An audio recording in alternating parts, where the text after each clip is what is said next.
माता दी दोस्तों, मेरे चैनल पे आपका बहुत बहुत स्वागत है। आज हम जानेंगे दशहरा पर नीलकंठ क्यों देखा जाता है। दशहरा पर नीलकंठ पंछी का देखना शुभ क्यों माना जाता है।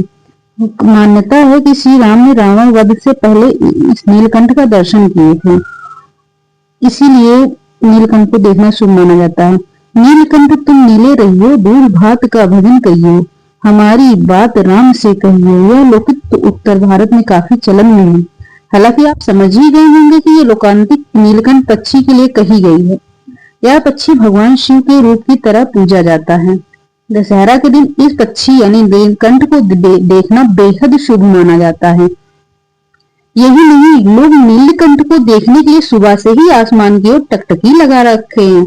लेकिन क्या आप जानते हैं कि दशहरा या विजयदशमी के दिन नीलकंठ का देखना बेहद शुभ माना जाता है।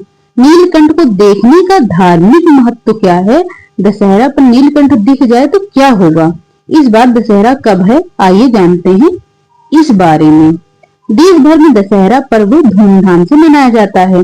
यह पर्व असत्य पर सत्य की जीत के तौर पर मनाया जाता है। हिंदू पंचांग के अनुसार हर वर्ष या अश्विन मास के शुक्ल पक्ष की दशमी तिथि को मनाया जाता है। इस बार दशहरा 2 अक्टूबर 2025 दिन गुरुवार को है। इस दिन बुराई का प्रतीक लंका नरेश रावण, मेघनाथ और कुंभकर्ण का पुतला जलाया जाता है। दशहरे पर दिखना क्यों माना जाता है शुभ, नीलकंठ का। नीलकंठ को दशहरे के दिन देखना बेहद शुभ माना जाता है। जिसे भी यह चिड़िया दिख जाए दशहरे के दिन, उसे धन का लाभ होता है और उसकी किस्मत चमक जाती है। इसके पीछे भी एक कहानी है।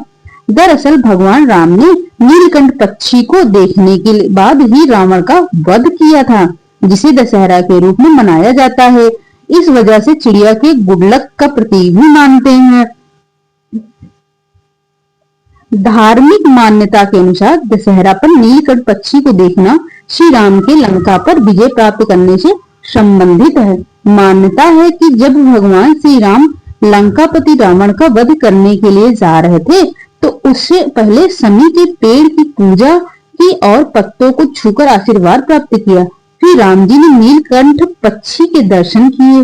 तत्पश्चात भगवान ने अत्याचारी रावण पर अपनी विजय दर्ज की। इसी कारण से नीलकंठ पक्षी को विजय और शुभता का संकेत माना गया। दूसरी मान्यता यह भी है, जब श्री राम ने रावण का वध किया था, तो उनके ऊपर ब्राह्मण का हत्या का पाप लगा था। इस दोष से मुक्ति पाने के लिए भगवान राम ने शिव जी की कठिन तपस्या की। राम जी की इस तपस्या और पूजा पाठ को देखकर शंकर भगवान खुश हुए और धरती पर नीलकंठ पक्षी का रूप धारण कर गए और राम जी को दर्शन दिए थे। इसके बाद ही राम जी को इस हत्या दोष से मुक्ति मिली थी।